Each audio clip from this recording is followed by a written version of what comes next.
Bonjour à toutes et à tous. Aujourd'hui, on va revenir sur un article qu'on a écrit il y a peu à propos d'une expérience de jeu assez spéciale.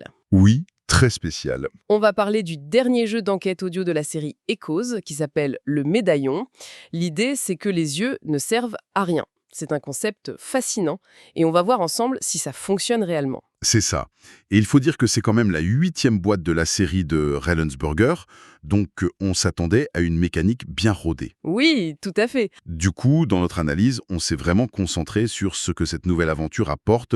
Et là, c'est un voyage auditif en Grèce. Alors justement, la mécanique, parlons-en.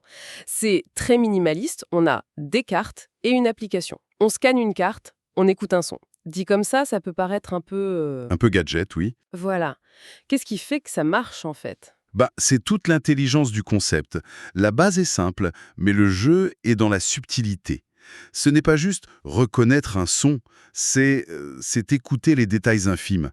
Par exemple, un son va avoir un bruit d'horloge en fond qui sonne 2 heures D'accord. et un autre 3 heures. Et c'est ce tout petit détail qui te permet de reconstituer l'histoire, de la remettre en ordre. Ah oui, c'est bien plus fin que ce que j'imaginais. C'est un vrai travail de détective auditif, quoi. Exactement. Et l'histoire, elle nous emmène où? Alors, sans trop en révéler, on suit une femme, Pythia Petrakis.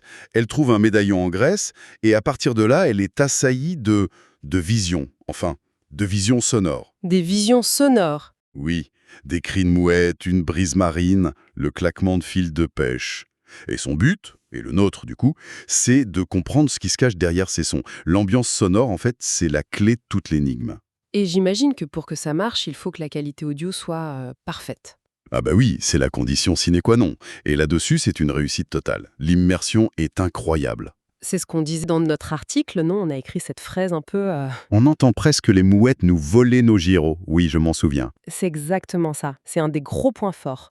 En plus, le format est super compact, parfait pour emporter en vacances. Et pour un prix très raisonnable. Tout à fait. Mais il y a quand même une petite nuance qu'on a apportée dans notre analyse, c'est sur la difficulté. Ah oui, c'est vrai. La boîte annonce un niveau 2 sur 5. Franchement, pour nous, c'est plutôt un 3 sur 5. Un bon 3 même. Je suis complètement d'accord. La raison, c'est que certains indices sont hyper courts. Juste des ambiances, d'1 ou 2 secondes, et c'est très dur de les associer. Oui, ça complique vraiment les choses. L'autre bémol, mais bon, c'est un peu le principe de ce genre de jeu, C'est la rejouabilité. voilà, elle est nulle. Une fois que l'histoire est finie, c'est fini. C'est le jeu à usage unique. On achète une expérience, une histoire à vivre, pas un jeu de société classique. Du coup, pour qui est-ce que c'est ce jeu?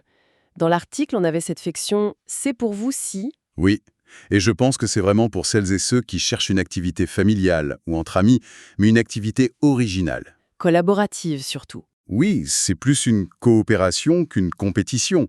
Et puis, c'est impossible de tricher en regardant les cartes du voisin. Tout se passe dans la tête, entre les oreilles. C'est une petite escapade en Grèce à petit prix, pour les oreilles qui s'ennuient un peu pendant les soirées jeux.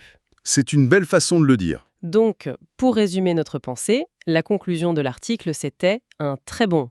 C'est une expérience dépaysante, intrigante et qui donne très envie d'aller voir les autres boîtes de la série. On maintient ce verdict, absolument. Et tu vois, ça soulève une question plus large, je trouve. Laquelle? Ce jeu repose à 100% sur l'ouïe pour créer son immersion, pour nous raconter une histoire. On a exploré la vue, maintenant l'ouïe de manière très centrale. La question c'est, quel sera le prochain sens que les créateurs de jeux vont essayer de solliciter? Le toucher, l'odorat. Peut-être. L'avenir du jeu narratif est peut-être là. Qui sait?